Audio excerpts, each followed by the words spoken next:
Hello everyone, this is Nishu from Nishu's Vibes and welcome to another episode of Mama's Crockeries. যেখানে আমি আমার আম্মুর ক্রকারিজগুলোতে নতুন নতুন রেসিপি ট্রাই করি।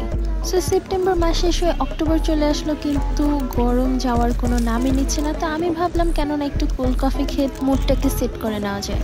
সো ফার্স্ট এখানে আমি পার গ্লাস 2টা স্যাশে কফি ইউজ করেছি এবং কফিটাকে ফোম করে নিচ্ছি অ্যান্ড আমি মিল্কটাকে প্রিপেয়ার করে অলরেডি ফ্রিজে রেখে দিয়েছি। এডিটিংয়ের সময় আমি নোটিস করি যে মিল্ক সার্ভ করার যে প্রসেসটা সেটা রেকর্ড হয়নি। সো ট্রানজিশন করে দিয়ে দিলাম।